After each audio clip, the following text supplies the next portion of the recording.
चलो good morning everyone. आज सिद्धि series को कंटिन्यू करते हुए हमने ज्योग्राफी में प्रीवियस 2 लेक्चर्स में जो टॉपिक कवर किए थे that were from the domain of physical geography and the topics were geomorphology and climatology. From these two areas we have covered like 5 to 6 questions from the each areas. Today we are supposed to pick up the new topic that is oceanography. और you could see कि Pirates of Caribbean का थोड़ा सा हमने theme use किया हुआ है ताकि ये थोड़ा सा एंटरटेनिंग हो जाए, otherwise it is a very very boring topic when it comes to the physical geography. Otherwise Indian geography is quite interesting and applied, क्योंकि आपने डे टू डे लाइफ में कहीं ना कहीं विटनेस किया होता है। चलो ओशनोग्राफी में भी पिछले अगर हम 7-8 साल का डेटा निकाल के देखें सिंस 2013, तो हम देखते हैं कि इतने सारे क्वेश्चंस पूछे जाते हैं हर साल। 1 से 2 सवाल मेंस में ओशनोग्राफी के डोमेन्स में डायरेक्टली और इनडायरेक्टली फॉल करते हैं। तो इस प्रकार से हमारे पास 7 या 8 सवाल बन जाते हैं और हम उसमें से आज केवल 2 टॉपिक्स पिक करेंगे और सब्सिक्वेंट क्लासेस में हम आगे के टॉपिक्स पिक करते हुए चले जाएंगे, क्योंकि आई जस्ट वांटेड कि आपके पास ये पीपीटीज भी पहुंच जाएं और इनके अंदर थोड़ा सा कंटेंट है। जैसे कि प्रीवियस क्लासेस में हमने वाइट बोर्ड में कंडक्ट की थी, तो वाइट बोर्ड में कंडक्ट करने से थोड़ा सा लिमिटेशन है कि आप तक हम केवल क्लास में जो पढ़ाया है वही डिलीवर हो पाता है। आप उसके यदि नोट्स बना रहे हैं या नहीं बना रहे हैं, तो इस फॉर्मेट से अगर हम स्मार्ट बोर्ड यूज़ करते हैं और पीपीटीज यूज़ करते हैं तो आपके पास थोड़ा सा कंटेंट भी चला जाता है। तो these PPTs are well enriched with the content regarding these questions which has been asked in UPSC previously. तो starting with the very first question from the oceanography जो सवाल पूछे जाते हैं उसमें अगर आप देखोगे तो या तो डायरेक्टली कॉन्सेप्ट बेस्ड क्वेश्चन आ जाएंगे कि ओशन करंट्स के ऊपर सवाल आ गया है, या आपके थ्योरी आ गई है कि किस प्रकार से सैलिनिटी या टेम्परेचर की वेरिएशन है ओशंस में। अदरवाइज दूसरे क्वेश्चन आते हैं which are pertaining to the current affair part, that is the कि कैसे अप्लाइड ओशनोग्राफी है। ओशन रिसोर्सेज की बात करते हैं, ओशन पॉल्यूशन की बातें की जाती हैं, ओशन से रिलेटेड कोई भी एनवायरमेंटल कंसर्न्स है लाइक कोरल ब्लीचिंग या creation of the dead zone which were in the news for the like 1 year. तो this question has been put up by UPSC time and again. तो इसी domain में आज हम जो सवाल उठा रहे हैं जान के अनकन्वेंशनल एरियाज हैं pertaining to the current affair. These questions could again be repeated in the in GS3 also, which is for the environment part. तो ये रिपीटेड नेचर के सवाल भी हो सकते हैं, या जो स्टेट पीसीएस पे फोकस कर रहे हैं तो वहाँ पे जनरली टेंडेंसीज होती है कि यूपीएससी के पुराने पूछे हुए सवाल फिर से पूछे जाते हैं, तो इसलिए भी हमारे लिए इंपॉर्टेंट एरियाज हैं। चलो starting with the very first question I will pick up कि assess the impact of global warming on coral life system with example. हमने सबसे पहले क्या करना है, सवाल में अगर यूपीएससी सवाल पूछती है तो यूपीएससी को पहले सबसे पहला ऑब्जेक्टिव है यूपीएससी का कि यदि यूपीएससी ने सवाल पूछा है तो at least you should have a good structure for the question, कि answer has to be in the structure which has been put up by the UPSC. आपको जिस दायरे में बोला, स्ट्रक्चर इज लाइक द दायरा, यूपीएससी ने जिस दायरे में आपको बोला गया है उसी दायरे में आपने आंसर करना है। तो इसीलिए सबसे पहले तो उन्होंने कीवर्ड दिया है एसएस। एसएस के आसपास आंसर घूमेगा और आंसर घूमेगा इंपैक्ट ऑफ ग्लोबल वार्मिंग। किसके ऊपर पूछा जा रहा है? Impact of global warming, that is the coral life system. तो ये 2 कीवर्ड्स हैं जिनके अराउंड पूरा आंसर अब आपने पिरोना है कि किस हद तक ग्लोबल वार्मिंग ने मरीन इकोसिस्टम पे, मरीन लाइफ पे, कोरल लाइफ पे इंपैक्ट डाला है। तो ये सवाल में पूछा गया। जब आप इसका स्ट्रक्चर क्वेश्चन बनाना स्टार्ट करोगे, आंसर लिखना स्टार्ट करोगे, तो अब बहुत ही बेसिक यूपीएससी में किसी ने बहुत इनोवेटिव आंसर लिख लिया ऐसा कभी नहीं होता। You just need to write an answer which is just above the average. अगर आप हर सवाल में, यदि 20 सवाल पूछे जाते हैं, 12.5 नंबर का एक क्वेश्चन है और आप हर सवाल में 5 नंबर ला रहे हैं विच इज अबव एवरेज, तो आपने फिर भी 100 नंबर का स्कोर किया है जीएस में। And that's how in all the 4 GS part you could able to reach the score of 400 और 400 प्लस। बस आपने 4-5 नंबर हर आंसर में इंश्योर करने हैं। If you will write the extraordinary answer which is nothing extraordinary, क्योंकि 9 minute में extraordinary नहीं लिखा जाता। अगर आप बेसिक चीजें पूरी कर रहे हैं, अगर ज्योग्राफी का क्वेश्चन है तो you just need to mention कि वहां पे एक डायग्राम जरूर हो। ज्योग्राफी बहुत ज्यादा डेटा ओरिएंटेड नहीं है, थोड़ा बहुत उसमें करंट ऐड होता है, थोड़ा सा करंट ऐड कर लिया, एक सुंदर सा डायग्राम बना दिया, तो you will able to fetch a very good marks in geography which is above average marks. 5-6 number आप ले आओगे। यदि आप हर क्वेश्चन में 6 नंबर भी ला रहे हो then you will be able to score more than 100, 120 के आसपास तक का स्कोर आपका आ जाता है। तो चलो जैसे अब इस क्वेश्चन को हम देखते हैं कि इस क्वेश्चन की डिमांड क्या है। तो दे आर आस्किंग अबाउट कि कोरल्स के ऊपर क्या इंपैक्ट आता है ग्लोबल वार्मिंग का, उसका क्या इंपैक्ट आ चुका है वो आपने बताना है। तो पहले आपने ध्यान रखना है स्ट्रक्चर का। इस आंसर को आंसर करते हुए, इस क्वेश्चन को आंसर करते हुए सबसे पहले आप बताओगे कि भाई कोरल होते क्या हैं वो कोरल जिनकी यहाँ पे बात कर रहे हैं।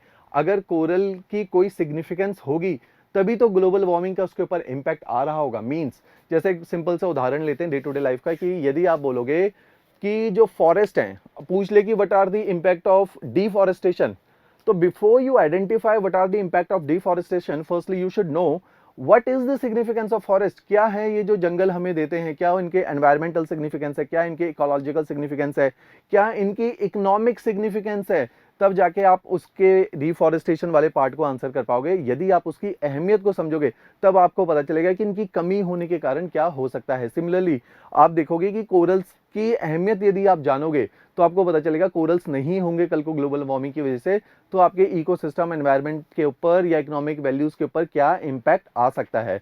तो firstly we need to define what corals are, और उसके बाद हम बताएंगे कि कोरल की क्या सिग्निफिकेंस होती है, और नेक्स्ट पार्ट में हम बताएंगे, ये स्ट्रक्चर ऑफ द आंसर है, इसी स्ट्रक्चर में इसको लिखने की आवश्यकता है।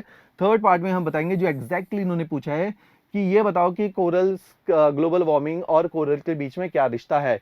तो यहाँ पे इन्होंने एमलगमेशन कर दिया है एनवायरमेंट, क्लाइमेटोलॉजी का एंड ओशेनोग्राफी का, या एनवायरमेंट का एंड ओशेनोग्राफी का। That's why this question has been put under the domain of applied oceanography और the environmental part.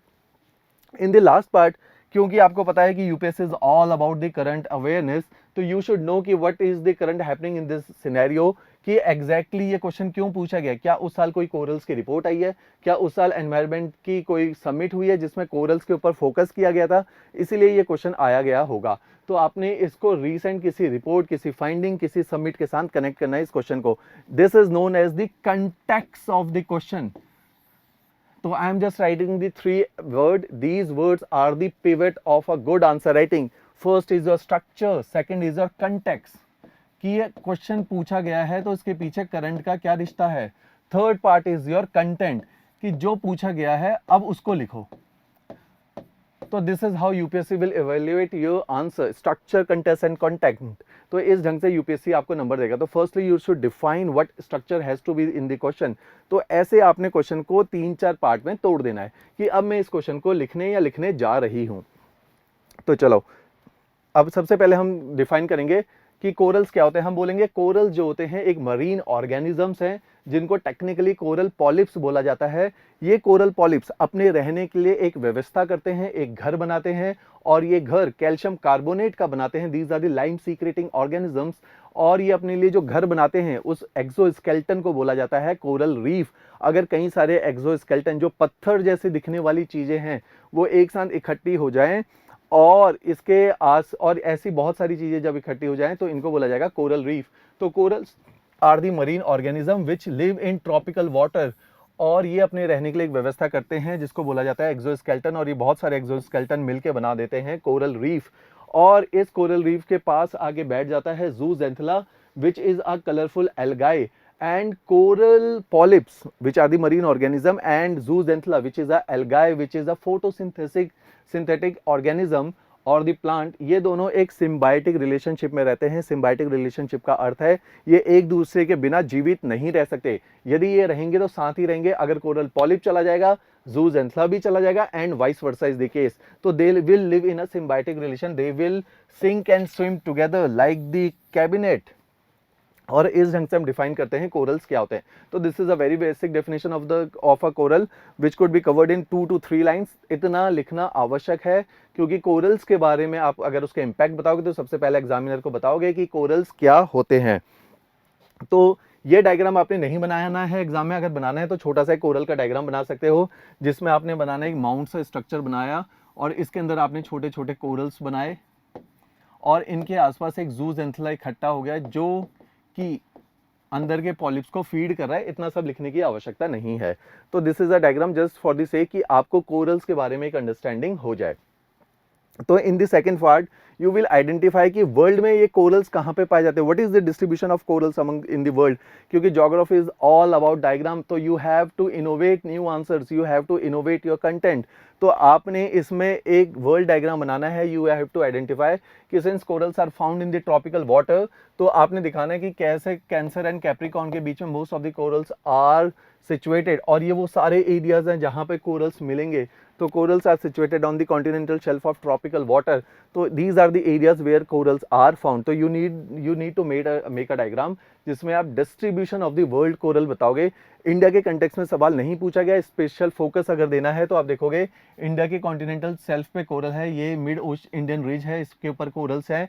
And Lakshadweep are suppose to be the coral islands of India, जिनको GS में हम पढ़ते हैं, चार्ल्स डार्विन ने बोला है अटोल्स। तो यहाँ पर भी कोरल्स पाए जाते हैं। एडम्स ब्रिज, जिसको राम सेतु हिंदी में बोला जाता है, it is itself made up of corals, और ये कोरल्स के ही ब्रिज बने हुए हैं। तो this is the distribution of corals. तो हम देख रहे हैं कि हम ज़्यादा से ज़्यादा नंबर कैसे फेच कर सकते हैं इस आंसर में। तो कोरल की परिभाषा, कोरल का distribution, then we will write the what is the significance of coral, क्यों ज़रूरी है कोरल्स। तो हम देखते हैं कि सबसे पहले these are considered as the biodiversity hotspot और rain forest of the ocean, क्योंकि इनके अंदर इतनी डाइवर्सिटीज है, चाहे वो फिशेस की हो चाहे कोरल्स की इटसेल्फ डाइवर्सिटी हो। तो these are required to maintain the diversity in the ecosystem.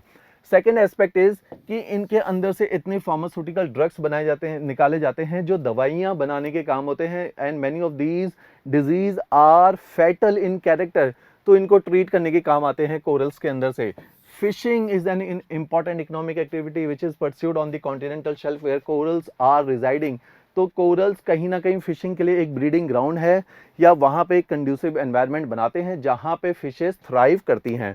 Next part is coral tourism, जिसको स्कूबा डाइविंग के टाइम पे कोरल्स को दिखाया जाता है। अगर आप थाईलैंड जाएं या अंडमान एंड निकोबार जाते हैं या ट्रॉपिकल कंट्रीज लाइक मॉरिशियस, तो वहाँ पे आपको कोरल टूरिज्म देखने को मिलता है कॉन्टिनेंटल शेल्फ के ऊपर।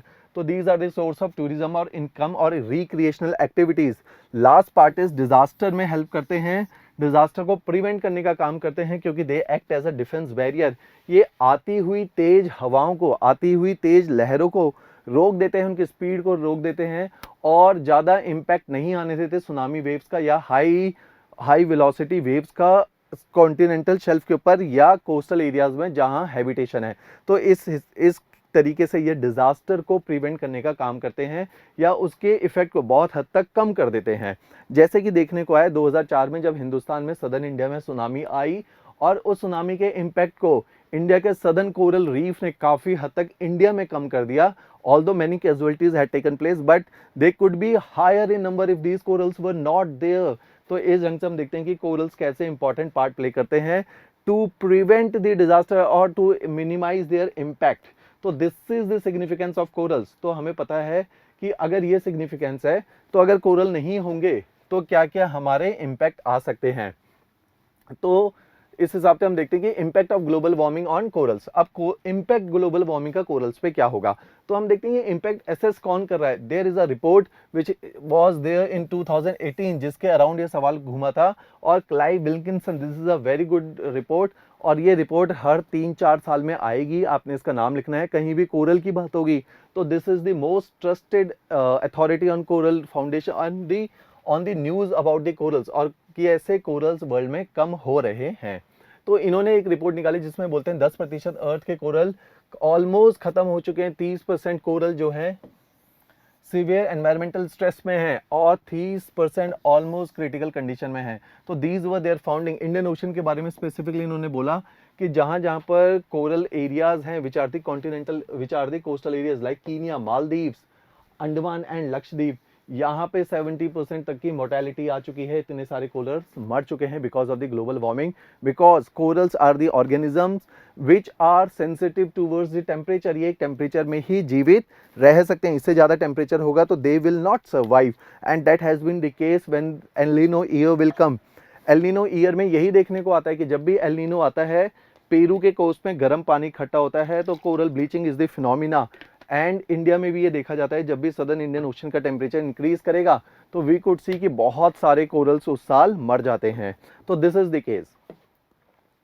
तो द लास्ट पार्ट कि अगर ग्लोबल वार्मिंग होती है तो कोरल पे क्या इंपैक्ट आता है। आप देखो सबसे पहला इंपैक्ट आता है थर्मल स्ट्रेस, कि यदि ग्लोबल वार्मिंग होगी तो कोरल पे बहुत टेम्परेचर का स्ट्रेस आएगा। Coral bleaching will be there. Bleaching is the phenomena when zooxanthellae will leave the coral polyps, या वो जो कोरल स्ट्रक्चर के आसपास जीवित है वो स्ट्रक्चर को छोड़ के ज़ूज़ेंथला कहीं और चला जाएगा और कोरल का कलर व्हाइट हो जाएगा। This white colour is known as coral bleaching.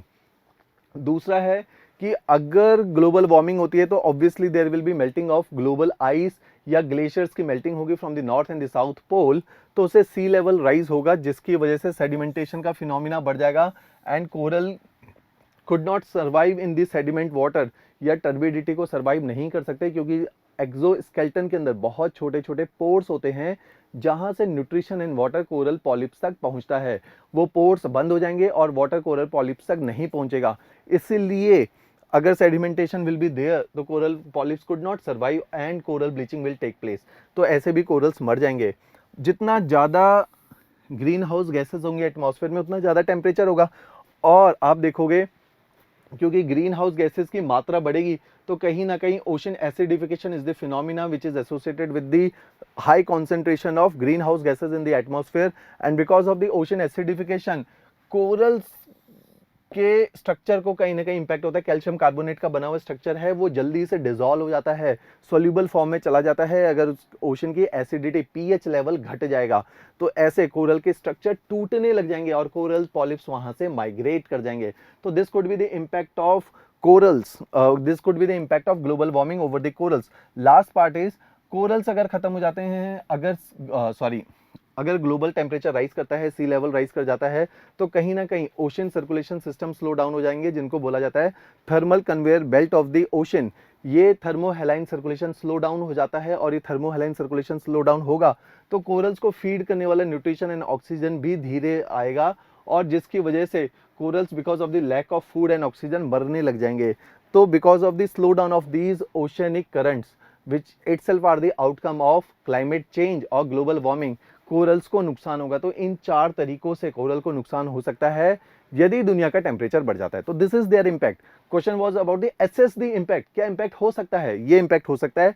इस इम्पैक्ट को सब्सटेंस करने के लिए you have coated a very important report of the current और इससे अपने करंट को भी इसके साथ इनकॉर्पोरेट किया। ना ही केवल आपने करंट को इनकॉर्पोरेट किया बल्कि आपने एक ऐसी रिपोर्ट के बारे में बताया जो कि आपके आर्ग्यूमेंट को सपोर्ट करती है।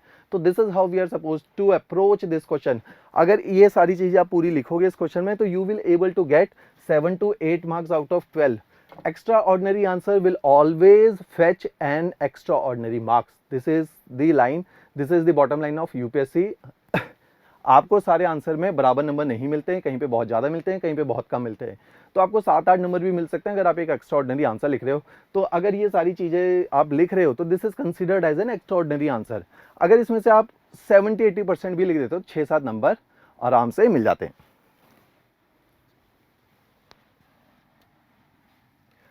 चलो moving to the next part, that is कि एक सवाल आया है last year, it has been asked in 2019 and the question was what are the consequences, this is the keyword, what are the consequences of spreading of dead zones on marine ecosystem, consequences of dead zone on marine ecosystem। तो this has been asked in 2019 क्योंकि उस साल news में dead zones बहुत एक concept रहा था। तो अब हम इसको कैसे स्ट्रक्चर करेंगे? Firstly we need to identify what are dead zones। सबसे पहले बेसिक परिभाषा डेड जोन की। कोरल्स की तरह इनका डिस्ट्रीब्यूशन वर्ल्ड में कहां पर है, ये कैसे बनते हैं और अब इनका क्या कॉन्सिक्वेंस होगा, ये सारी चीजें पूछी जाएंगी। तो डेड जोन के लिए क्या करना है, मैंने बोला था आपको डायग्राम इनकॉर्पोरेट करने हैं। डायग्राम इनकॉर्पोरेट करोगे तो यहाँ पे डायग्राम का स्कोप है देयर डिस्ट्रीब्यूशन। जैसे कोरल्स के डिस्ट्रीब्यूशन में डायग्राम इनकॉर्पोरेट किया जा सकता था वैसे ही इनके डिस्ट्रीब्यूशन में भी डायग्राम इनकॉर्पोरेट किया जा सकता है। व्हाट आर डेड जोन में भी एक छोटा सा डायग्राम बनाया जा सकता है जिसमें आप डेड जोन को डिपेक्ट करोगे डायमेट्रिकली। तो सबसे पहले आप डिफाइन करोगे कि डेड जोन क्या होते हैं। डेड जोन बड़ा सिंपल कॉन्सेप्ट है, आपने पढ़ा ही होगा। यूट्रोफिकेशन एक कॉन्सेप्ट एनवायरनमेंट में पढ़ा जाता है कि अगर एग्रीकल्चरल फील्ड से फर्टिलाइजर वॉश आउट होके वाटर बॉडीज में एक्यूमुलेट होंगे, और आपको पता है फर्टिलाइजर्स आर रिस्पॉन्सिबल जो कि प्लांट्स को फीड करते हैं, उनकी ग्रोथ को बढ़ाते हैं। अगर ये फर्टिलाइजर पानी में पहुंच जाएगा तो पानी में एल्गाई बूम करेगा और एल्गाई की जो काई है उसकी मात्रा बढ़ जाएगी। अगर एल्गाई की मात्रा बढ़ जाएगी तो वो अंदर सनलाइट को पेनिट्रेट नहीं करने पर देगा और धीरे धीरे वहां पे लैक ऑफ ऑक्सीजन हो जाएगी। तो इस स्टेट को जिसमें lack of oxygen is there will known as a hypoxia. तो इस हाइपोऑक्सिया के प्रोसेस को बोला जाता है जिसमें बाकी के मरीन ऑर्गेनिज्म, चाहे वो प्लांट्स हैं या एनिमल्स हैं लाइक फिशेज हैं, वो सब अगर मर जाएंगे तो उस जगह को बोला जाएगा these areas are now considered as the dead zone. और इनको बोला जाता है biological deserts. Deserts are the area जहां किसी भी प्रकार की वेजिटेशन नहीं होती, क्योंकि वहां वेजिटेशन नहीं होती वहां पे कोई लाइफ आगे थ्राइव नहीं करती है। तो these areas are considered as the biological desert since all the organism will die here because of the absence or the inadequate oxygen। और ऐसे ये डेड जोन क्रिएट होते हैं। फिर हम आइडेंटिफाई करें कि भाई ये डेड जोन क्यों बन रहे हैं, तो हमने थोड़ा सा इसका हिस्टोरिकल बैकग्राउंड लिखा है। ये आपने जरूरी नहीं है पेपर में कोट करना है, ये बस आपकी अंडरस्टैंडिंग के लिए मैंने बताया। जितने भी डेवलप्ड नेशंस हैं उनके आसपास इस प्रकार के डेड जोन समुद्र में पाए गए हैं, लेक्स में पाए गए हैं। कौन से वो एरियाज हैं? South America, China, Japan, New Zealand. Most of them are the developed nations. Gulf of Mexico Central America में, जहां अमेरिका वाला रीजन है। If this is America, this is South America. यहाँ पे गल्फ ऑफ मैक्सिको है, यहाँ पे टेक्सास कंट्री है, और यहाँ पे इतना सारा डेड जोन बना है क्योंकि इतनी सारी रिवर्स यहाँ पे मिसिसिपी रिवर फॉल करती है, विच ड्रेन 40% एरिया ऑफ यूएसए। और ये सारे प्रेरीज ग्रासलैंड से फर्टिलाइजर को लेके गल्फ ऑफ मैक्सिको में डंप कर रही है। और गल्फ ऑफ मैक्सिको में इतने बड़े बड़े डेड जोन है जहाँ पे सारी मछलियां मर गई, सारे प्लैंकटन्स मर गए, क्योंकि lack of oxygen was there. ऐसे डेड जोन पूरे वर्ल्ड में फैले हुए हैं। अब देखो करंट्स के साथ रिपोर्ट रिलेट करो। यूएनईपी एक ऑर्गेनाइजेशन है जिसने 2004 में एक रिपोर्ट निकालनी शुरू करी, ग्लोबल एनवायरमेंटल आउटलुक, और इसके अंदर ये बताते हैं कि किस प्रकार का स्टेट ऑफ एनवायरनमेंट अभी एग्जिस्ट कर रहा है। इनकी एक रिपोर्ट के अनुसार डेड जोन बहुत ज़्यादा बढ़ रहे हैं। अब ये पहले डेवलप्ड नेशंस का फिनोमिना था, लेकिन over a period of time this phenomena has been spread through the developing nations as well. और वहीं पे ये फाइंडिंग थी जिसकी वजह से ये सवाल यूपीएससी में पूछा गया उस साल, और अखबारों में भी ये न्यूज़ में रहा था। तो this is how UPSC will pick up new topics from the newspapers। फिर आप एक डायग्राम बनाएंगे जिसमें आप बताओगे कि कैसे ये प्रोसेस है। यूट्रोफिकेशन का बेसिकली डायग्राम है कि कैसे excess of nitrogen and phosphate which are the outcome of agricultural run off, ये वाटर बॉडी में जाता है। ये वाटर बॉडी में जाएगा तो उसकी वजह से एल्गाई ब्लूम हो जाएगा, काई जम जाएगी, और इसकी वजह से ऑक्सीजन की डेफिशिएंसी हो जाएगी पूरे एरिया में। And because of the deficiency of oxygen all the fishes and planktons will die over a period of time and this water body will become a desert जिसके अंदर कोई भी लाइफ सर्वाइव नहीं करेगी। तो इस तरीके से डेड जोन क्रिएट होते हैं with the passage of time. तो this is there world distribution. ये वो एरियाज हैं जहां पे डेड जोन दुनिया में बने। These are the developed nation जो सबसे ज्यादा एग्रीकल्चर पॉल्यूशन कर रहे हैं। अब इंडिया में भी यहाँ पे ये डेड जोन क्रिएट होने शुरू हो चुके हैं। तो डेवलप्ड नेशंस के आसपास ही कॉन्सेंट्रेटेड हैं, थोड़े बहुत इस पार्ट में हैं। तो these are the areas these dead zones has been identified. तो geography is all about diagram. तो आपने डायग्राम के थ्रू चीजों को समझाने की कोशिश करनी है और ज्यादा से ज्यादा मार्क्स फेच करने का काम करना है।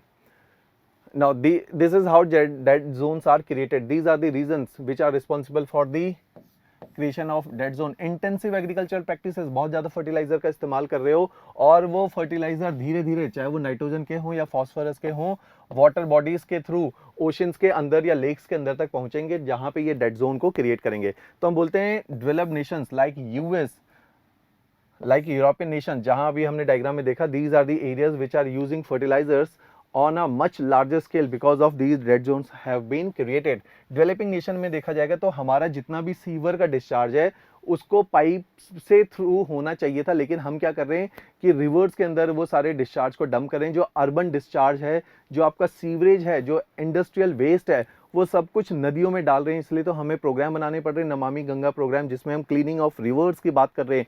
तो अगर कानपुर जैसी जगह पे या अलग अलग इंडस्ट्रीज अपने पॉल्यूशन को रिवर्स में डंप करेंगी और हमारे अर्बन एरियाज का जो सीवरेज है वो भी रिवर्स में डंप किया जाएगा, तो रिवर्स के अंदर फिर से नाइट्रोजन एंड फॉस्फोरस की मात्रा बढ़ जाएगी और ये सारी चीजें जाके डंप हो रही है समुद्र के अंदर। और over a period of time समुद्र में भी डेड जोन क्रिएट हो रहे हैं। इसलिए बे ऑफ बंगाल में डेड जोन क्रिएट हुआ है, क्योंकि बे ऑफ बंगाल के अराउंड इंडिया जो इतना सारा पॉल्यूशन कर रहा है, major of the Indian rivers are falling in the Bay of Bengal, इसलिए वहां पे डेड जोन क्रिएट हो गया। बांग्लादेश जो इतना जूट इंडस्ट्री, इतनी सारी इंडस्ट्रीज की वजह से रिवर्स को पॉल्यूट कर रहा है और उनकी भी polluted river Bay of Bengal में फॉल कर रही हैं, तो वहां पे डेड जोन क्रिएट हो चुका है। तो developing nation are also responsible for creating dead zones like Latin America, South America, Asia, Africa. These rivers are discharging their untreated waste in the oceans and water bodies.